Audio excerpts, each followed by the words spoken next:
folks, or good morning, or good afternoon, wherever you are, whatever time it is. I'm here for a new video, and I have a special guest, very good special guest host that you have seen before, and that is Saoirse from the channel. I'm just trying to get this done. From the channel Saoirse Aaron. Are you there, Saoirse? Yeah, I'm here, critiqued. Brilliant. I'm delighted to have you on. Thanks for coming on. We've a lot of important things to talk about, don't we? Yeah, we do. We've a lot to cover, but yeah, it's relevant material currently. Anyway, that's for sure. Yeah, big time. Right, let me get this music off because you and the music's coming through the same channel, so I want to turn you up. Now we're good to go. So, folks, like we've a lot of facts. We're armed to the teeth here with facts and knowledge as usual, but this is very important at the moment, especially with what's happening with the different excuses that have been used by the regime to tell people, the people of Ireland, that this migration is inevitable. You've no way of opposing it. You've no choice in the matter. That we've international obligations and people have to be made citizens, and we've all of these things that we have to do. It's like we've no way out of it. Saoirse has been doing and did a lot of good research and has put it into a nice format. And we're going to talk about a lot of this stuff now. And who is the people that should be getting out of here? Like what priority that we should be moving people out of here? Isn't it? It's like that, isn't it, Saoirse? What do you think? Yeah, the footage at the start there was lovely because, you know, it's old Irish footage, and our country is under attack at the moment, under a Trojan horse of this humanitarian crisis. The vast majority of migrants coming in here aren't coming from unsafe countries, and most of them are leapfrogging across Europe to get here, which is violating international law. So, yeah, the government are lying to us, basically, telling us that it's our international obligations to accept this when it isn't. And they're brazenly attempting to violate our constitution and deprive the nation of our inalienable rights. They've already tried to attack neutrality. They're attacking our borders with the open borders policy and our security. And attacking private property. Exactly, the private property, yeah, and our speech, freedom to speak, yeah, to speak and criticize the government and to freely assemble. There's so many things. It's unbelievable when you add them all up, like property rights, protesting rights, speech rights. It's authoritarianism. So it is. That's what we're going into, yeah. And we have to talk about this to highlight it to people and make people realize. And even if there's any politicians that might hear this, to realize that you have to go by the constitution. I know you are embarrassed about it when you go abroad and that it's like it's an old document, but that's your contract with the people of Ireland. You said that to me, Saoirse, and it is. It's their social contract between the Irish people and the government, and you have to uphold your part of it, and that is not to be a traitor. Yeah. So, yeah, well said as well. And I'll go on to the first slide then. It's international obligations is a lie, which is very true. So it brings me to this one. International obligations under the Amsterdam, right? It's such a lie because there's none. Under the Treaty of Amsterdam, Ireland has an opt-in and out clause for in areas of freedom, security, justice, and that includes migration and asylum. We're not bound by EU law. That means we don't have any obligation to enforce any of these. They're not laws. They're more like guidelines. You could look at them as and ignore them if you wanted to as a country. Like Hungary does. They didn't have to leave the EU to do it. Ireland has no obligations regarding immigration and asylum unless our government voluntarily decides to opt Ireland into such laws. Ireland's membership of the EU is not threatened by ignoring such laws. The Dublin III regulation is another regulation that says asylum applicants should be processed at the country up for asylum that they claim in, which is the first safe country and where their fingerprints are first stored. The provisions in the Dublin III regulation are far more favourable to countries like Ireland because of our geographical location, and we're off out on the west coast of Europe. So if we said to the EU, no, we want to deport these people back to the first safe country they landed in, they can't say anything to us, as in they can't say anything legally. They might say, oh my God, like try and get the Irish government to virtue signal, but legally they can't do a thing to us. It actually favours Ireland, the Dublin III regulation. It's quite likely that a person will have made, if they're going to Ireland, will have made an application for international protection in one of the countries mentioned before jumping to Ireland. Like Switzerland, Norway, Liechtenstein, or any of these countries, or like Georgia, Albania, all of these countries that they're even coming straight from. It's such a joke. They just ignore the Dublin III regulation. Then under the International Protection Act 2015, an applicant can be inadmissible if he is where another member state has granted them status. Yeah, I said that a country other than a member state is a first country of asylum for a person. They're inadmissible. Okay, if they went to a safe country first, whether it's a member state or not, for and the person arriving in the state from a safe third country that is safe, that is a safe country for the person. So there's so many ways we can turn them back here. 20% of applicants coming into Ireland are from Georgia. Georgia has been declared a safe country, and it is quite likely that, given the geographical location of other top nationalities arriving in Ireland, that the majority of these applicants landed in other EU member states before Ireland, and this should therefore trigger the transfer of that applicant back to the other EU member state under the Dublin 3 regulation. Basic stuff. I know it might, if you didn't hear of it before, it wouldn't be basic, but it's basically just the International Protection Act, the Dublin 3 regulation, and the Treaty of Amsterdam. Under those three things, we could remove. Here it is. Here I'm on the fourth one. 60% illegally or legally and immediately could be sent back, legally and immediately. And think of the money that the government. What does it spend on these people? I don't know. You said it the other day, but Yeah, I was actually enough going to to say there incentivize that. a generation of children. Anyways, go on. Sorry. What are you saying? They spend enough money on these international protection migrants that they could incentivize a generation of Irish children. Yeah, 100%. I mean, I got all these statistics from Tracy O'Mahony's latest video, and in her video, she was saying that the cost of emergency accommodation, according to their own statistics from the government, Yeah. it's 3.8 billion a year just for 100,000. 3.8 billion. Yeah, you got that from Yeah. her video. This whole video is not based on Yeah. her video though. Just these few bits here. No, just Yeah, those yeah. two slides there I got from her video. Yeah, but she was saying in that video that just for 1 year it costs 3.8 billion to have 100,000 applicants, and that's not taking into consideration the legal fees for all these asylum claims and appeals and so on, their education, the welfare, medical money and all that. So that's like just to put them up in 4-star accommodation for the year.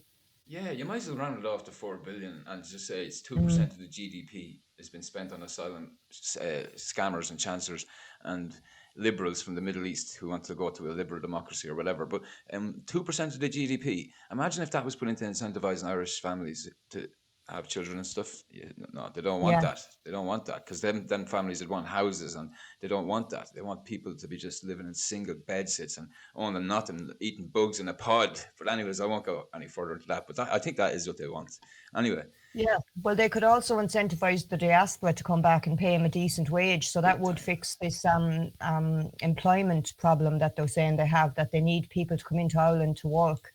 Well, if they just put out a message like we'll see later on, the marketing campaigns towards, foreigners to come to Ireland and, all the benefits. If they put out a campaign like that for the diaspora to welcome them back and invested the 3.8 billion a year that they're spending on 100,000 largely illegitimate migrants, because we can see from their own statistics, 60% are illegal according to international law and the Constitution. So yeah.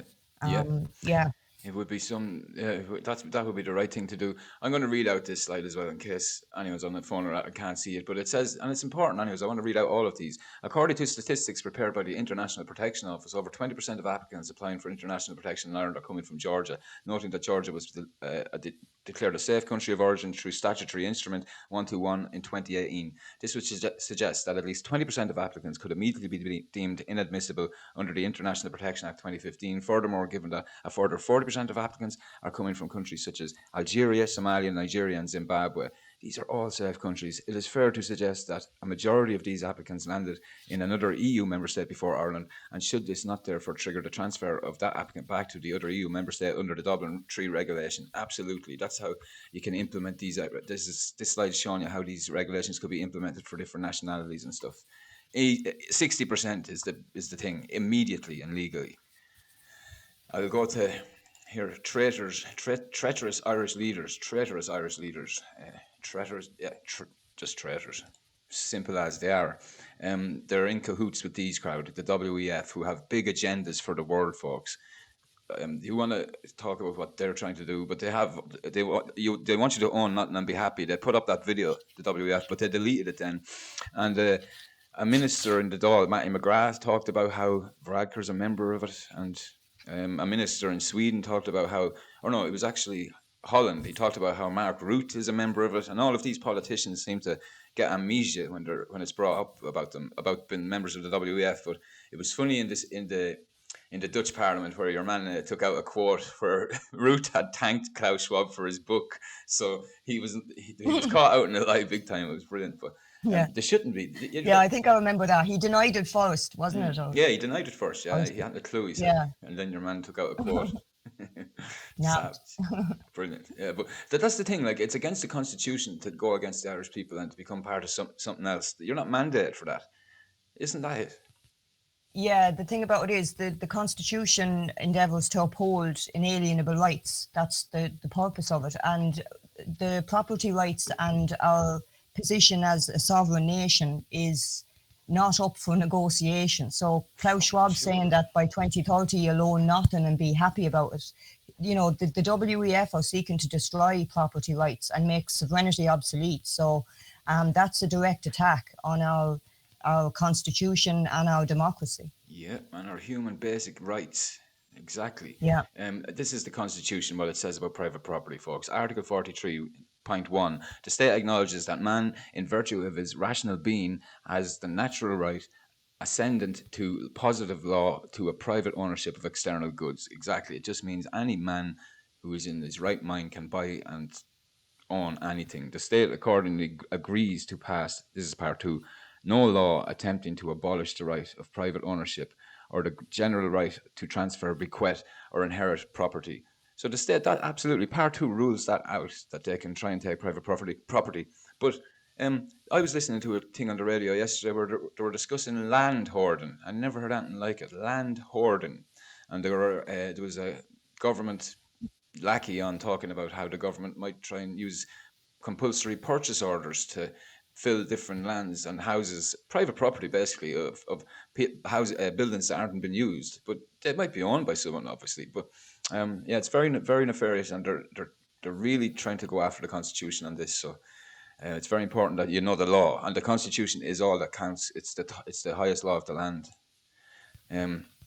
Yeah, the sovereign state has become obsolete, Klaus Schwab said in 2016. And you have Micheál Martin's quote as well. Let there be no doubt about where Ireland stands. We want nothing to do with a backward looking idea like sovereignty, something that Ireland fought for 800 years to achieve. Sovereignty, that Irish people are in charge of Ireland, is basically sovereignty, and we run our own affairs. You know, we don't hand it out to some world global organisation. But what do you think, Saoirse? Yeah, Mickey has the audacity there to presume that he can just stand up and make these outrageous, an outrageous assertion like that, and just dispense with the formality of a referendum from the nation, because that's enshrined in our constitution, and he doesn't get to just, you know, eradicate it with one little 30-second speech. No. He's kite flying. He's trying to just put it in the back of your head. Put it in the back of your mind, so that in a decade or that you mightn't really care. You're maybe a young person will hear him saying it. All sorts of tricks have been done when he says things like that. They're floating the idea. They're preemptively putting it in your brain. They're doing a lot of things, but it just should be just not tolerated for a split second. That's how you deal with that sort of a subversive idea. And don't vote him back in would be the ideal thing. But of course, we'll see what happens with that. So, so this is where Ireland stands, right, when it comes to allegiance to the WF. Ireland is a sovereign, independent, democratic state. That's what Article 5 of our Constitution says, sovereign and democratic. So the WEF is not democratic, and we don't have any democratic say on anything that's, that they're trying to implement into Ireland through that organisation. So there's a conflict of interest between the WEF and the government, I would say. Yeah, 100%. I mean, as I was saying, property rights and sovereignty are fundamental constitutional provisions. So our leaders aligning themselves with that anti-democratic fascist organisation is textbook treachery. Yeah. I'm just looking to see, do you have the treason ones? Yeah, you do. That's deadly, because, right, I'm going to go back to that now. 1 sec, folks. Yeah, so that's Article 5, we're sovereign, right? So Article 9 of the Constitution, I'm going to read the part where it says at the bottom, fidelity to the nation and loyalty to the state are fundamental political duties of all citizens, but also of politicians. More importantly, it's for them, because citizens, politicians have to be, because they serve the citizens first. So fidelity Yeah, to the well, nation and loyalty is something that's been broke. Go ahead. I was just going to say, in order to be in government, you have to be a citizen first. So all, Exactly. political leaders are citizens first, Well and said. I it's forgot that. Yeah. yeah. And if it's the citizens' fundamental political duty, it's certainly the political duty of our political leaders to Yeah. be loyal to the provisions of the Constitution and the nation. Yeah. 100%. And if they're not loyal, we have this here, the 1939 Treason Act.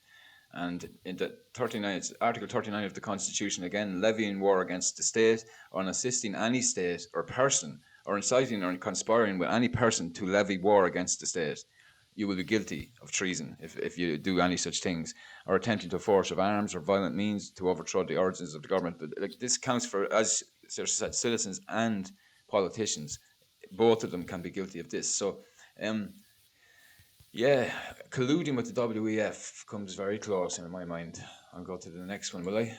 Offences Yeah. Against the State Act 1939, Unlawful Organisations. See, this is all covered. There were wise men that wrote this. De Valera was very wise, and it was constitutional right to citizens to form associations. It was copied from other constitutions. That this is hundreds of years of learned experience that has gone into this constitution. It's not just Yeah. thought up of in one decade or anything, or even in a year or any time like that. It's hundreds of years.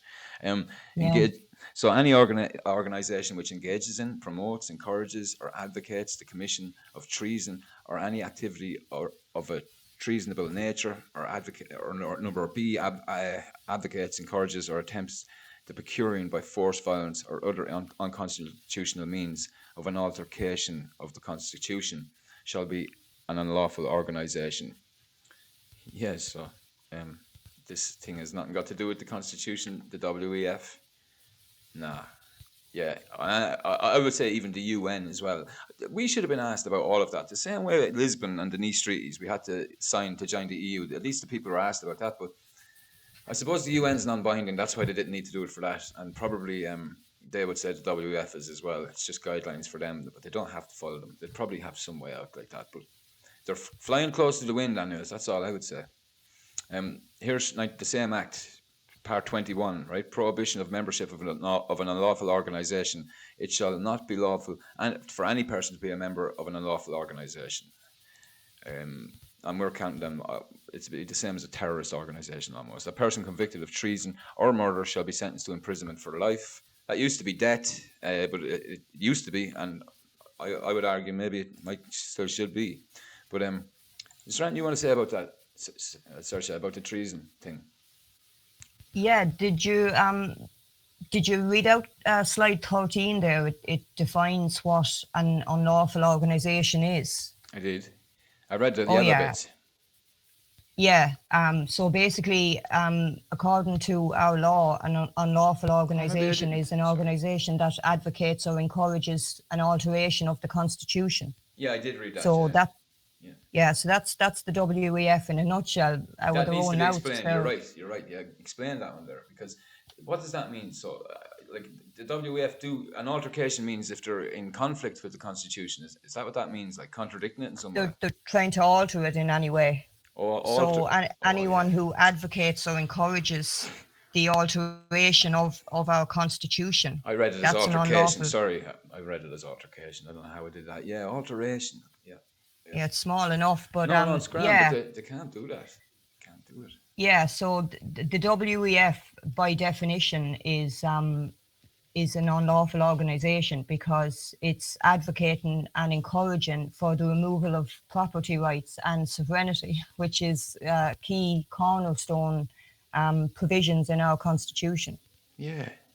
Yeah. So and also then accordingly our leaders' membership of that organisation is not lawful.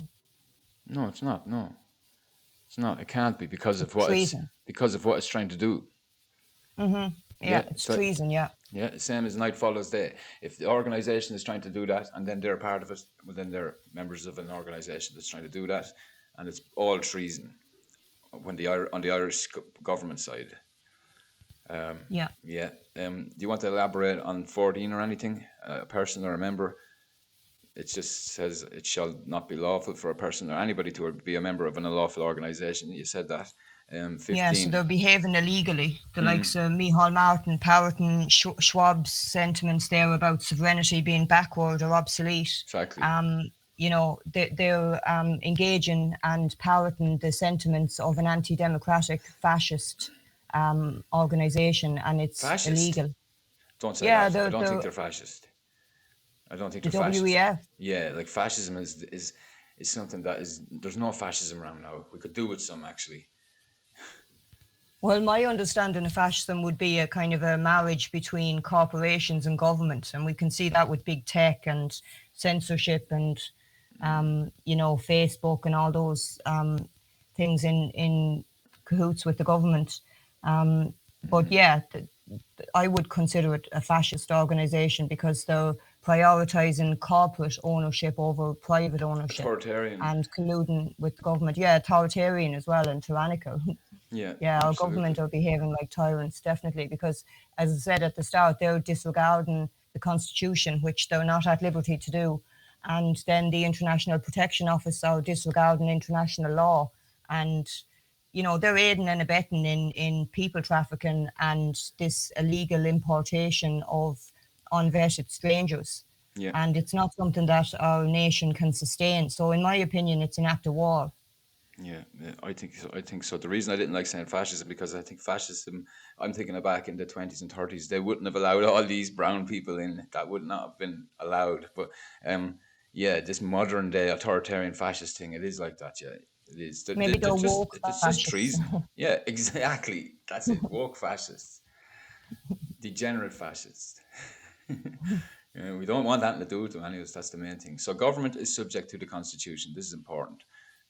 It's important. Like, if the legal eagles aren't going to hold them like to account for this, I don't know who is, but we have to at least say it's not in our name, anyways. And if anybody watching this should say the same. Um, so it talks about the government of Aaron is established by the subject of the Constitution. So Article 6, all powers of government, legislative, executive, and judicial, derive under God from the people, whose right it is to designate the rulers of the state, and in the final appeal, who decide all questions of national policy according to the requirements of the common good. These powers of government are excisable only by authority organs of state established by the Constitution. Yeah, you elaborate there, Saoirse. Yeah, that's just basically, I put those slides in just to kind of remind the people that the government work for us. Yeah.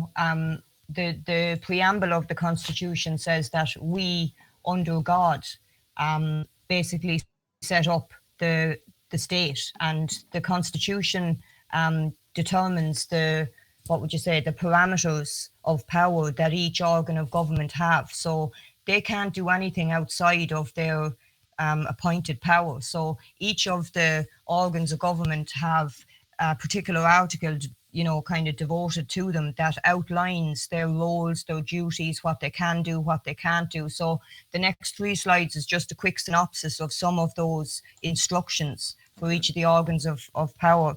And it says there in Article 6, all powers of government come from God.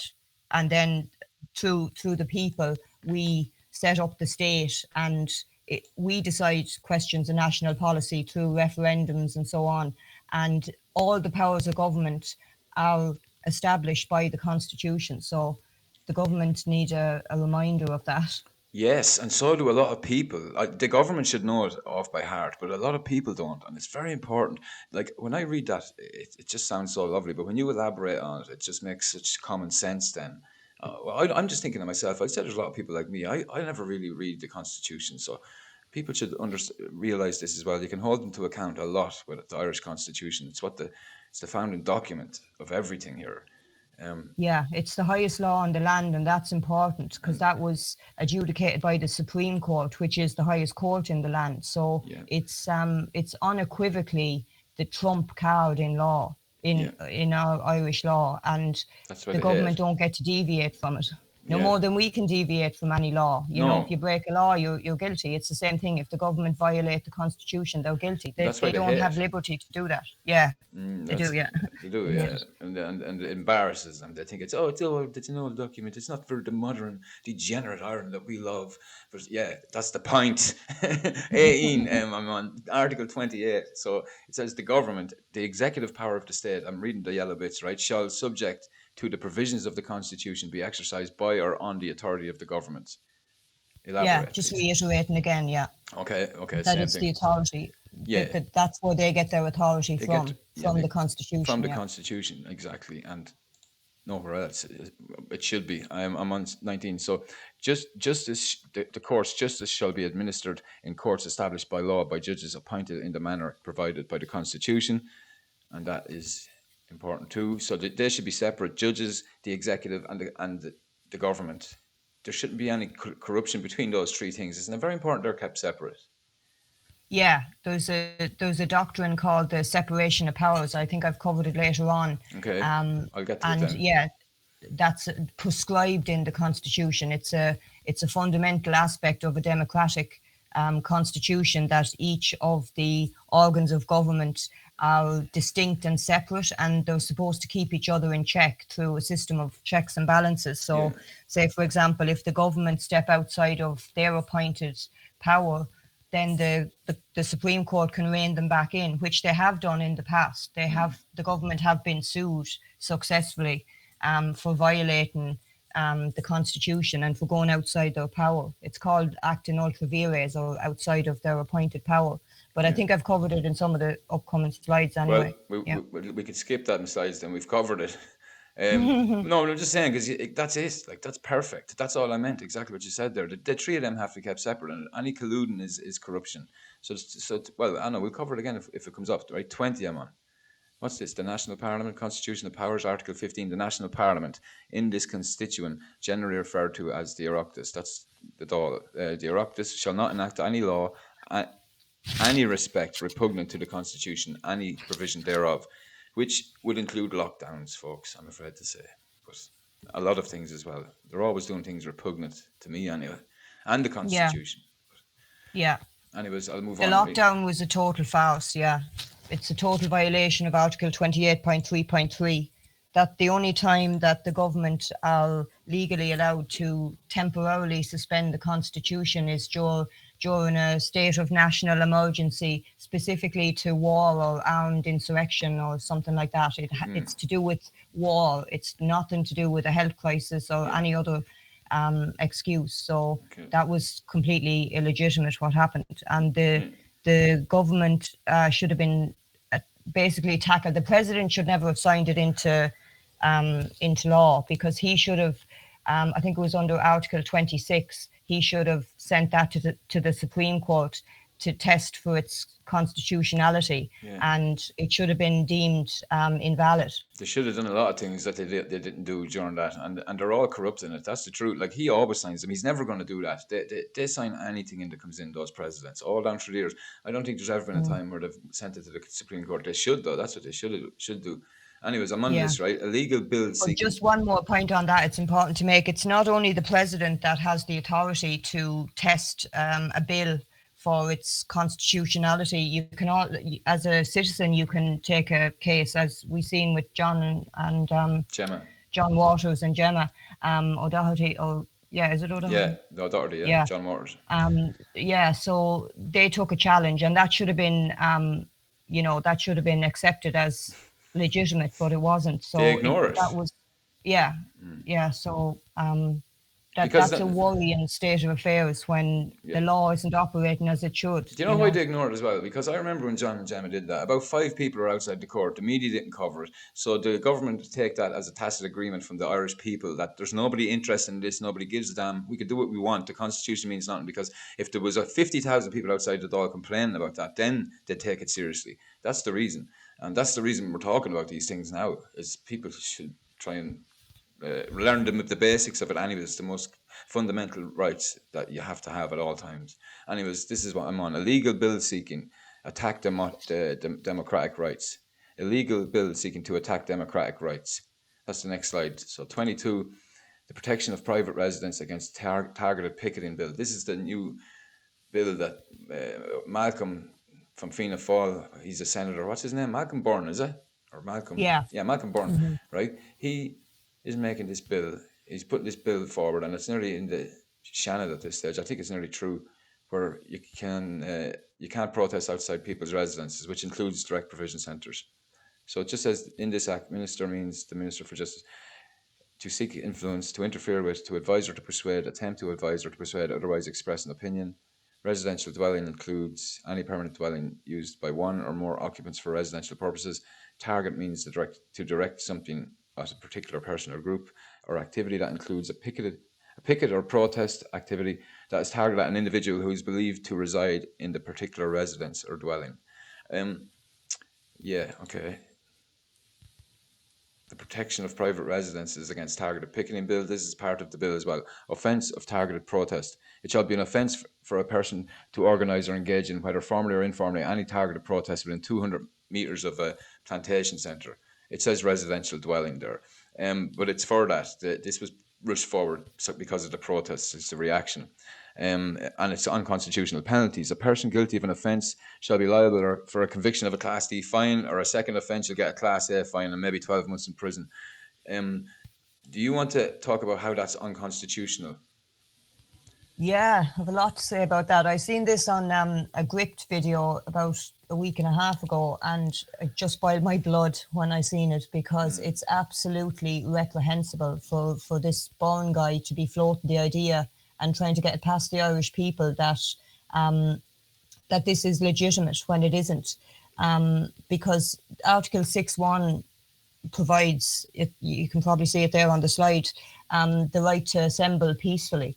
And this is a direct contradiction of that. There are no necessary edits needed to that, because the law is complete. It already allows for situations where people might violate that. Say they were protesting and they got out of hand. Well, there's already provisions in law to cover that. Like there's violations of public order offences, those harassment offences, those threats if you use your freedom of speech to threaten anyone, there's breach of the peace, those nuisance behaviour, those dangerous behaviour. So there's plenty of legal avenues that the government have if these protests are getting out of hand. But as long as people are meeting in accordance with the article, which is peacefully, the government don't get a vote, and they certainly don't get to make one-sided edits to the social contract. That's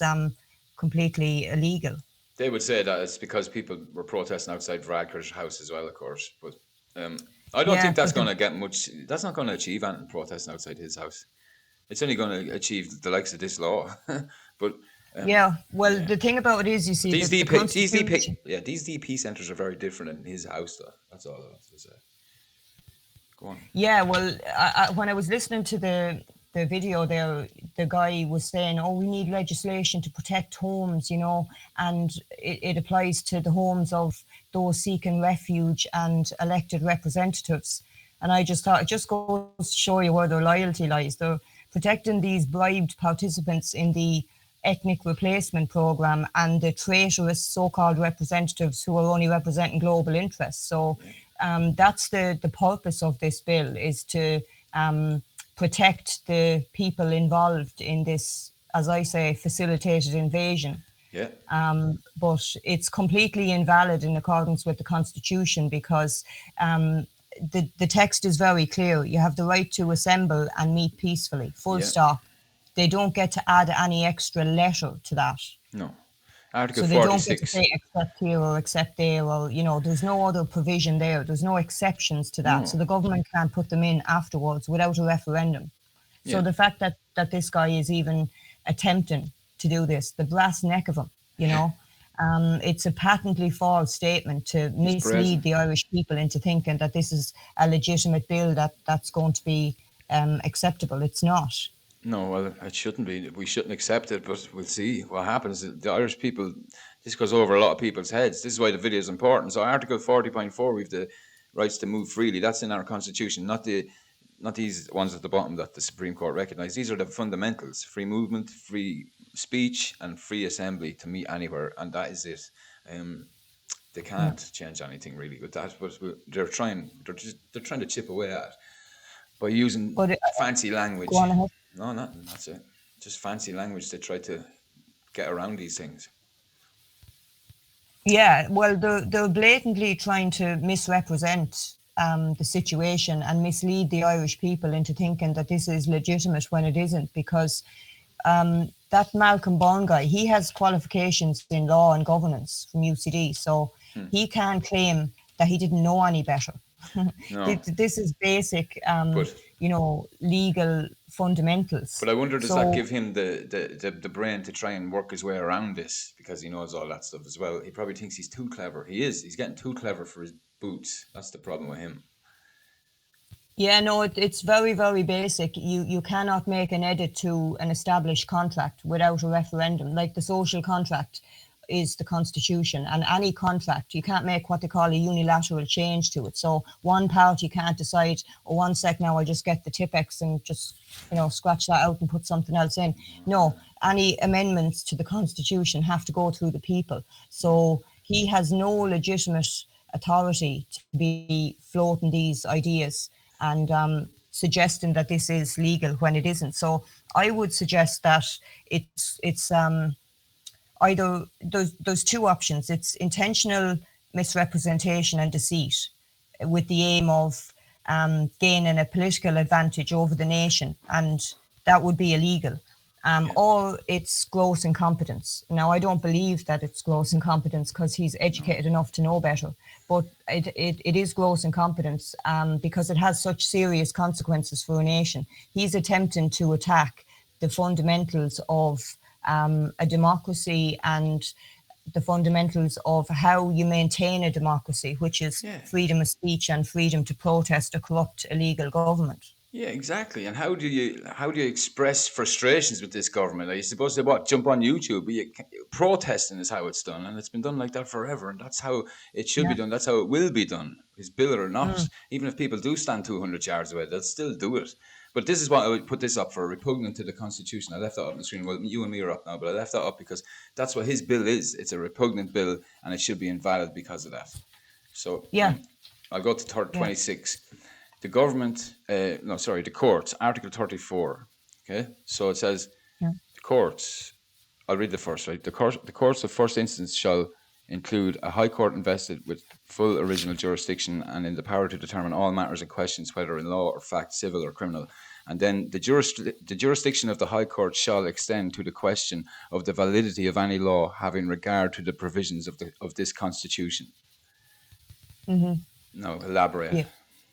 No, it Please. just means that the High Court is given the power to overturn illegal laws like this. That's one of its functions, is to check laws for their validity. And like I said, the people can take a case to the High Court for a declaration of unconstitutionality, and it's not based on how many people are behind them, because we don't have class action lawsuits in Ireland, but it's based on the merits of the case. Is this bill in part or in full contradicting the Constitution? And if it is, it's struck down immediately. Yeah, it's invalid. And this is so important that we at least let them know that we know this. So don't be trying to pass things up there thinking that nobody knows what are at, or it's too over our heads or too convoluted. Saoirse knows this stuff like the back of her hand, and I'm learning it now as well, and anybody else that watches this knows as well. And that's what we want, is the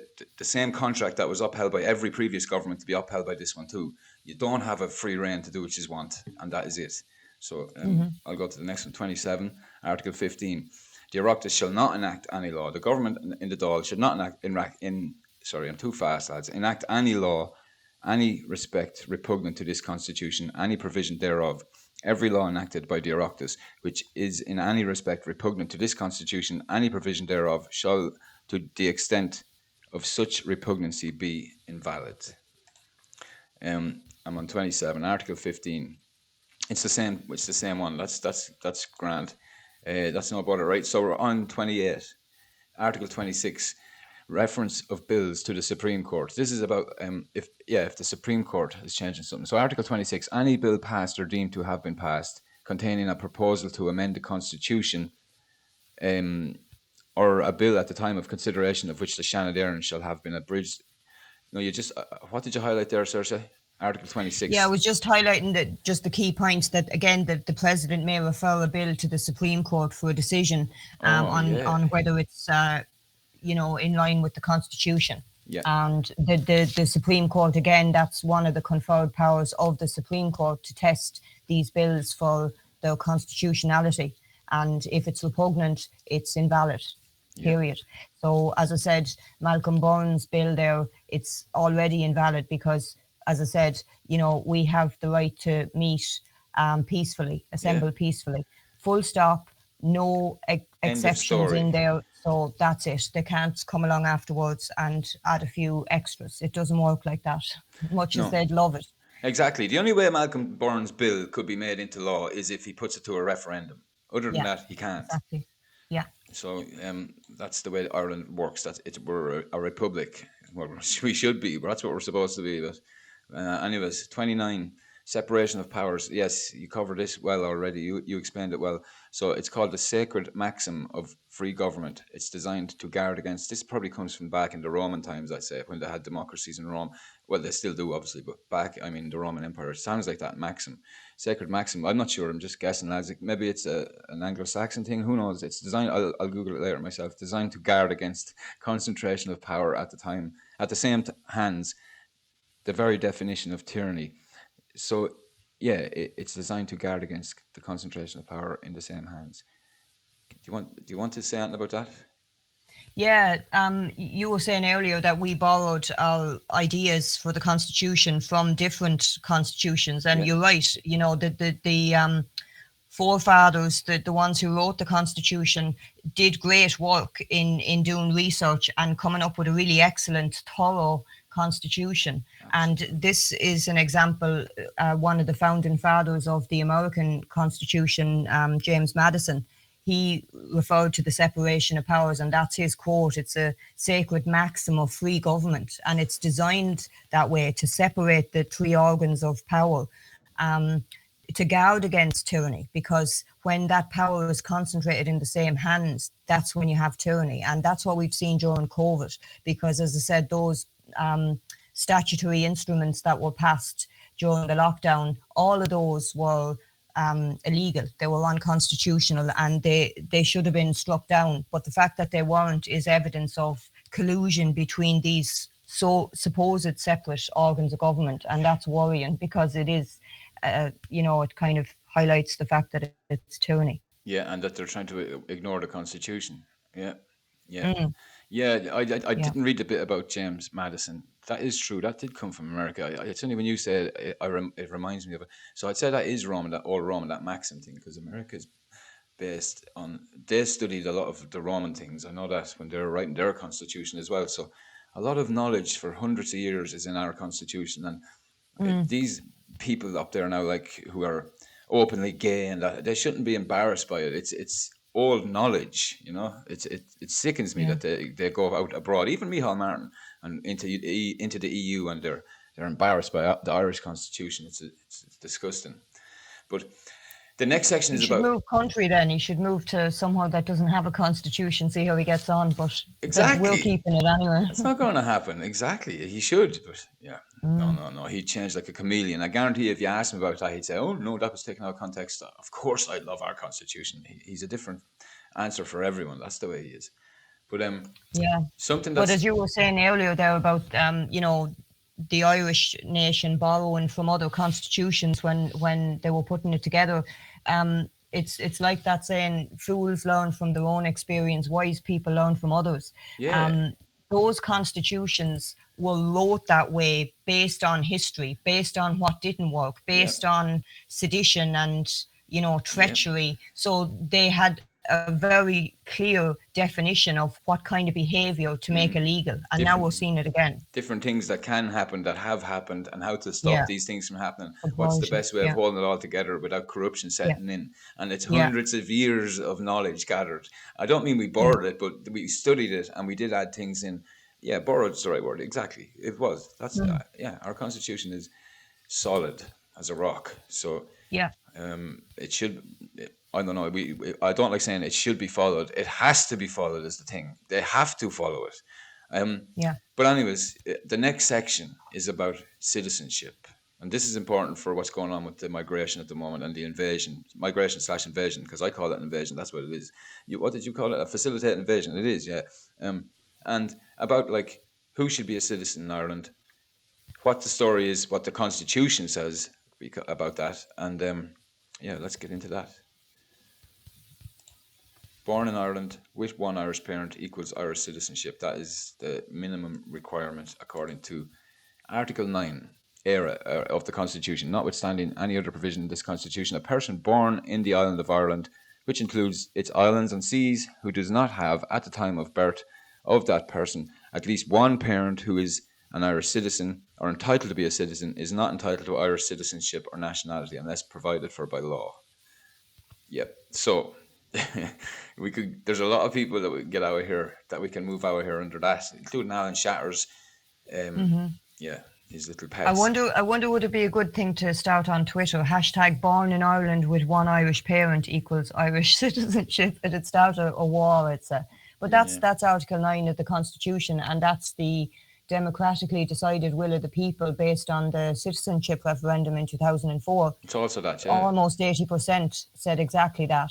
If you're born in Ireland and you have one Irish parent, you're an Irish citizen. Yep. But the government have flagrantly disregarded that as if we never said it, as if the referendum never happened. That's the government And message.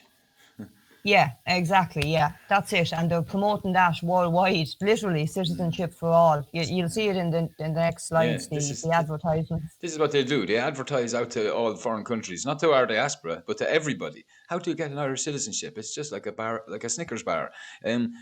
Today, and they sell it here really well. Today, we're taking a look at different ways to become one of the lucky Irish. Keep reading to learn how to get Irish citizenship through ancestry, marriage, or naturalization. That's the worst part.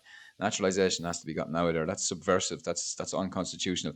That means you're here 5 years. You get thinking about making a move to the Emerald Isle, ready to start a new life in your ancestral land, even if you're not even Irish or not even white. Ireland is a fabulous place, but to visit and live, you're about to learn that what you'll need to know to become an Irish citizen or a citizen of the Republic of Ireland.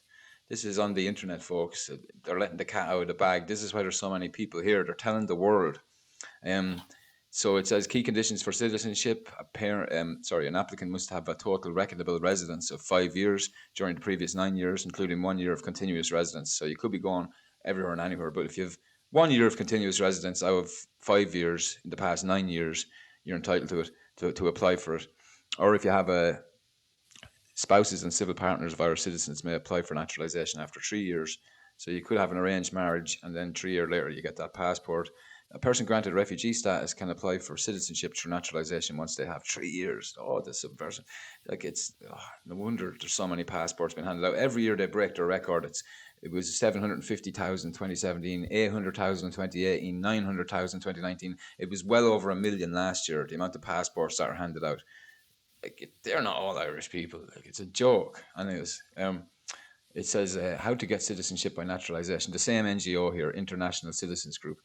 There are a few requirements. Be 18 or over, or married to an Irish citizen, meet residency or marriage requirements, have intentions to continue living in Ireland, make a declaration of fidelity to the Irish citizenship ceremony. But the only thing is, you don't even have to go to the ceremony. They'll post it out to you. It's not much of a gimmick. And be of good character. See this, even though no one's vetted, they have amnesty for the last year because of Mihal. If you don't meet these requirements, don't be discouraged. The Minister for Justice and Equality may grant you citizenship without meeting these requirements if you have Irish associations, are in public service, or are a refugee, or are related to by affinity to an Irish citizen. I don't know what that means, but anyways, these are but a few of the reasons that the Minister may grant you citizenship outside the official rules. All unconstitutional, but he has discretion to do that. That's the only thing. No, Well, no, it says that, is that not from the Constitution? No, or no, it's no. not. No, it's not. But why are they saying that the Minister of Equality may grant this? Like he says he may grant you citizenship. I've seen Yeah. times where they did that, like, so that's unconstitutional as well. Yeah, Yeah. yeah, The that's the the NGO selling it, telling Yeah, lies. Article 9 says you have to be born here, and that's what the people say. You have to be born here, and you have to have at least one Irish parent. Yep. So that's why I put up these slides, because, again, it's a perfect example of the government blatantly disregarding the highest law in the land, a nation where 80% of us gave them their answer in 2004. Yeah. And here we have, these illegal marketing campaigns going out far and wide to all corners of the globe. And, 100%. yeah, just inviting anyone and everyone. And then the IPO, when they arrive here, the International Protection Office are flagrantly disregarding international law Yeah. and, the Dublin regulations and the International Protection Act. And they're taking applicants from safe countries. They're not checking fingerprints and photos against the database Eurodac, so they can check if they've, leapfrogged across Europe and gone through a few countries in the meantime. In that case, they should be sent back to the first country that they arrived in. Absolutely. It's that country's obligation to process that asylum claim, not Ireland.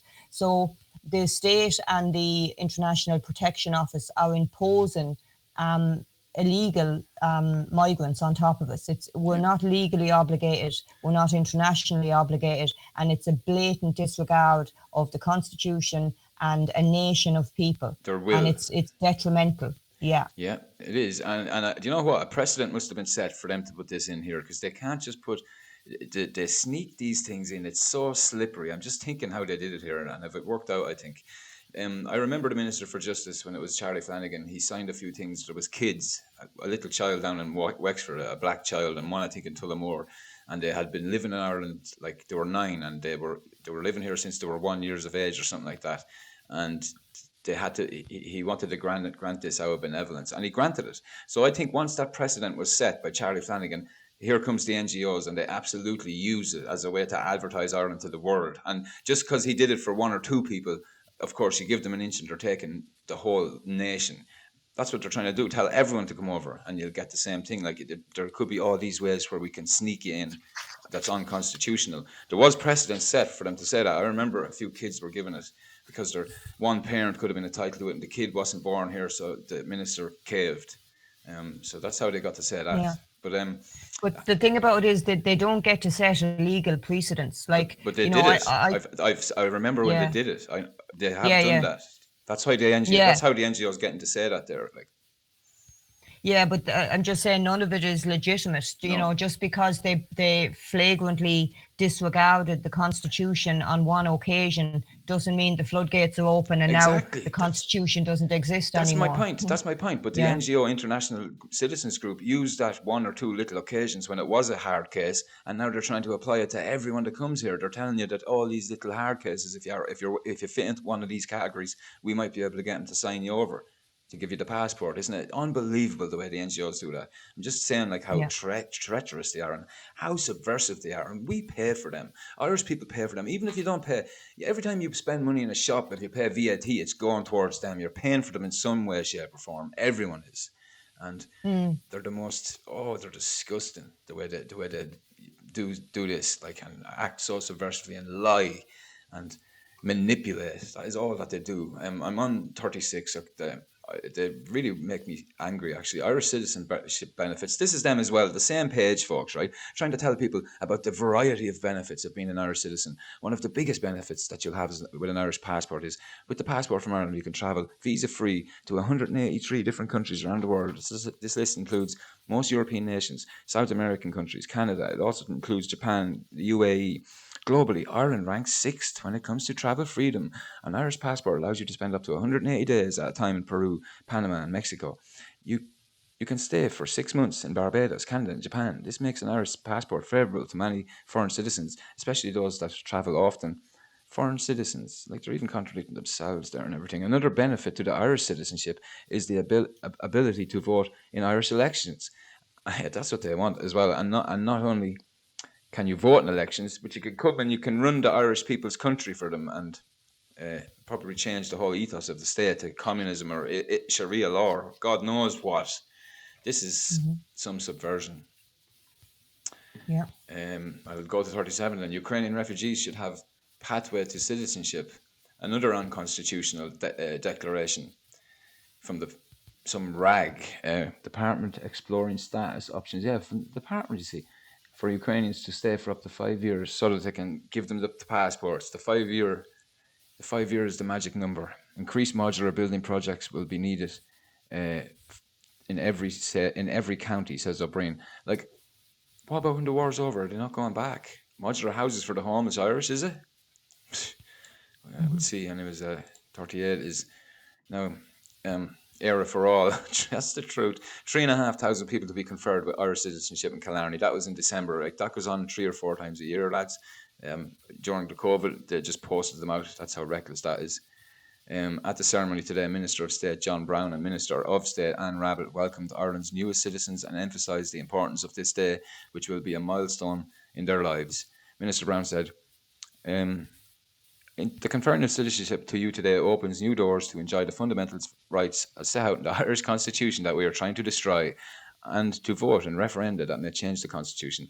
And any bill as well that changes it will do, but you won't get to vote on those. And get to travel with the Irish passport, serve on the jury, run for election to government, life-changing rights, and I hope you enjoy them. Ireland is just so modern. Like, we can give all these rights to all you poor plebs from other countries that never seen or heard tell of a right in your life. It's elitist as well. It disgusts me. But here's the new Irish, the new citizens. What's in that? A black, an Arab, some fucking Middle East, Russian or something, and another black lad. Our replacements. Is there anything you need to elaborate on those last slides, Saoirse? Or did I fly through them too quick? I'm on 40.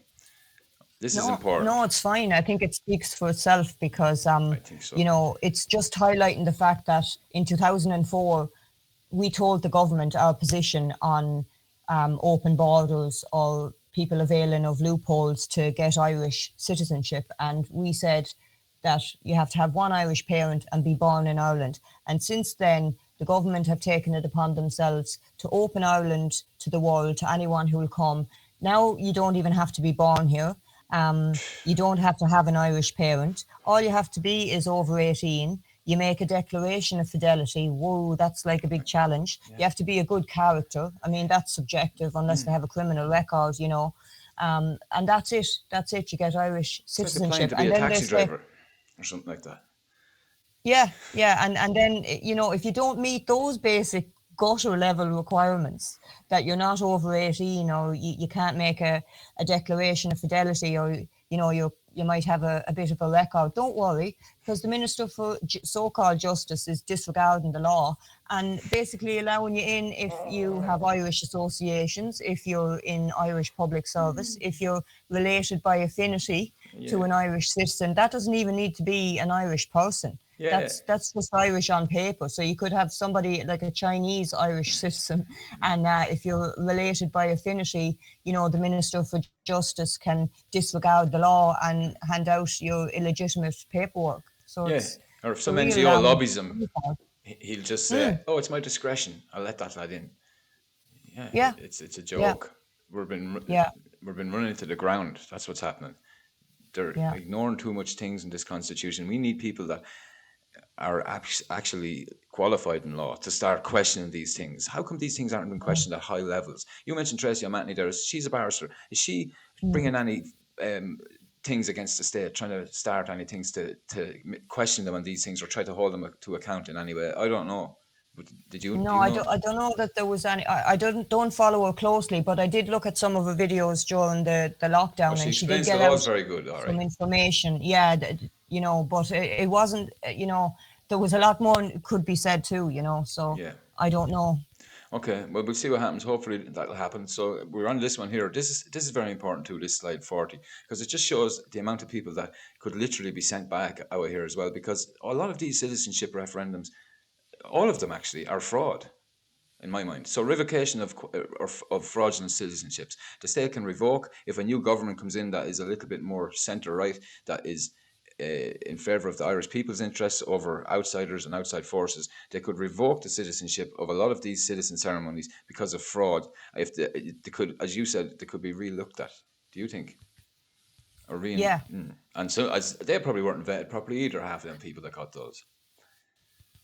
yeah, Bring out, you absolutely. know what you Well, could do, Sarah said? Bring out a new passport with a different colour, all new graphics on it, and all of the other ones are null and void after that. And we could start it from there.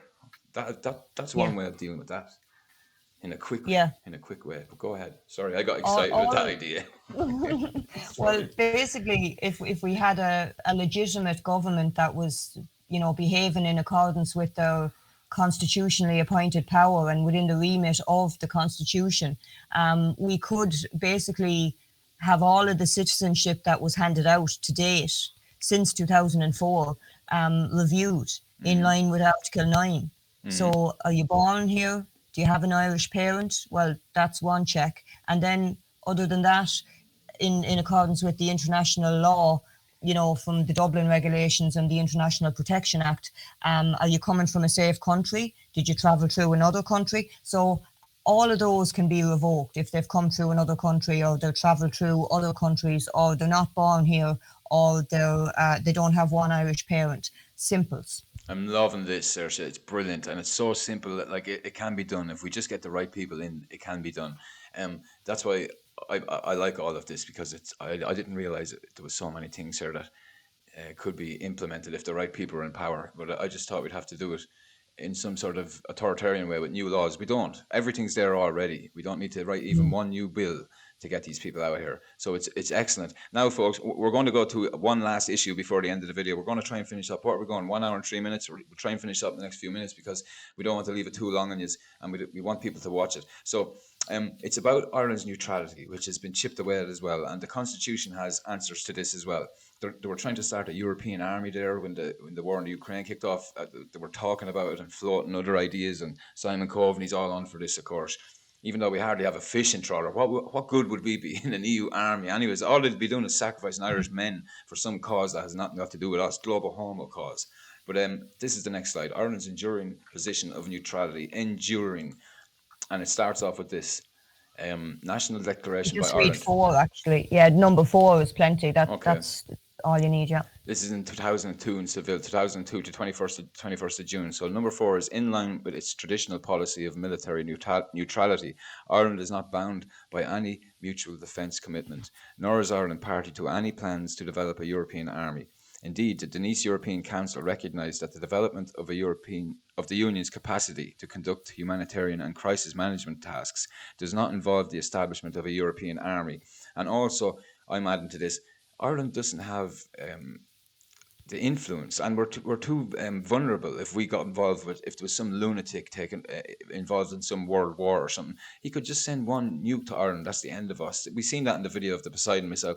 It's from Russia. It's a good thing Putin's not as mad as they try and make out he is, because he could literally wipe out Ireland and England with one bomb if he was. And this is one of the reasons we do stay neutral, which is very important, I think. But yeah, that's what that says. I'll go to 43, or do you want to elaborate, Saoirse? Yeah, the next slide just reiterates the Constitution again in our Well, this is the position most in important neutrality. thing. Yeah, Ireland affirms its devotion to the ideal of peace and friendly cooperation amongst nations, founded on international justice and morality. Ireland affirms its adherence to the principle of the Pacific settlement of international disputes by international arbitration or judicial determination. Yeah, so those are really powerful legal positions, because the second one there is our Constitution, and the previous one was a declaration that was signed in 2002. Bertie Ahern, who was Taoiseach at the time, went over with Brian Cohen, I think, to Seville, and the purpose was to make clear beyond any reasonable doubt that the Treaty of Nice posed no threat to Ireland's traditional policy of military neutrality. So that declaration isn't just a declaration, it has significant legal effect. It was given legal status by Article 13.1 of the Treaty of the European Union. So that's significant. And again, Article 9, the highest law, or what was that article there? The 9.29 1 and it says 29. 1 Yeah. and 2. So So, that's, yeah, the Pacific highest law on the Agreement. land, reiterating our Or sorry, position. Yeah. yeah, that's the highest. Ireland affirms its devotion for peace and friendly cooperation among nations, and we settle things through the principle of the Pacific settlement of international disputes. That's the way we do it here. That is what our constitution says. So, they can't sign us up to some army. They shouldn't. We shouldn't allow them. The Irish military should put its foot down if they try to do that. But sure, the soldiers love fighting, so they probably won't. But we'll I hope that people that can hold them to account will, legal people or these new NGOs that have been set up that are for the Irish rights. These are the groups. I think it's Tracy O'Matney and them that have a group as well that should be trying to hold the government to account when they try to break the constitution these ways, and they do that. They put out videos and stuff, and Gemma was very good during COVID trying to hold them to account, and John Waters as well, and that's all people can do, and keep doing it, because they can't, as much as it embarrasses them, they can't just throw that constitution in the bin as much as they'd love to. But is there anything else you want to add, Saoirse? Absolutely anything. Yeah, just to highlight the fact that really we've got tyrannical despots in charge, because just what we covered here in the past hour, they've attempted to attack our freedom of assembly. They're attempting to attack property rights. They've already attacked freedom of speech with these bogus hate speech laws, which are again anti-constitutional and not necessary, because the law already provides for, when people go outside the parameters of free speech. They're trying to undermine our neutrality, and they've basically broken down our borders and, advertised a spot in Ireland to anyone who's got a travel bug and wants to, globetrot. Unbelievable. When you put it like that, when you just put them all together like that, it's some level of treason. I kind of lost for words when you look at all of the different things that they're doing. What's the word for it? Mega treachery. I don't know. That's not the right word, but it's just treachery on a level that it's hard to comprehend. So many different things that they ignore. But yeah, it's just. I think it's an active attack. It's an act of war, and it's an active attack against a nation, because none of these new moves are improving the nation. It's all a disimprovement. It's all an affliction, and it's an attack.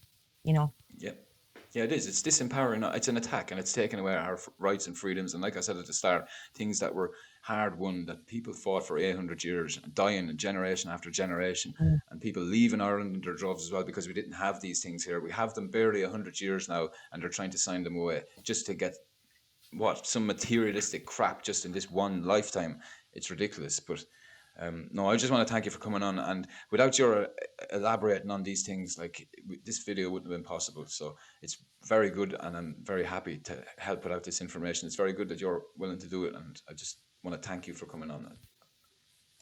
Yeah, well, thanks for having me as usual, and yeah, I'm delighted to get the information out. I felt passionate to do it because I'm tired of listening to the lies, and when I see then that people are accepting these as legitimate, when the government are banking on us believing that we'll just stand down while we witness this facilitated invasion with our own eyes of mostly Arab males under the guise of humanitarianism. It's pathetic. And then, lying to us, saying that it's our international obligation. I mean, that's just adding insult to injury. I hate when I hear that, because I always think it's not in my name. Whose obligation? And who did you sign this up on behalf of? Who? Was there a referendum? There's no obligation. It's like signing yourself up to an obligation that you let any stranger into your house if a war breaks out. You're not going to do that, and you don't have the permission to do that about somebody else's house either. That's a basic analogy I'm saying, but the Constitution really shows how traitorous they are when they do things like that. But yeah, and hopefully they'll be held to account by legal eagles, as you say. Hopefully, the judiciary will take it as serious, because this is a serious situation, what we're witnessing, and action needs to be taken immediately. Yeah, and we can do it legally. And these branches have to start working, these executive branches, they have to start working properly. And we're going to be watching. All sorts of citizens are going to be watching, not just legal eagles. If there's any government agents watching this video, we're all going to be watching to see what you're doing that is repugnant to the Constitution. So always remember that as well. And more people are going to be educating themselves on this stuff as time goes by. We got a big shock when COVID came, that with the liberties that you took with that Constitution. We're not going to take our eye Yeah, off that again. exactly. Yeah. Okay, thanks, Saoirse. I'll leave it there. Fair play to you. Okay. Thanks, Critiqued. Talk Okay, to you. I'll Take talk care. to you again. Take care. Bye bye. Thanks. Take care, folks. I'll talk to you again soon.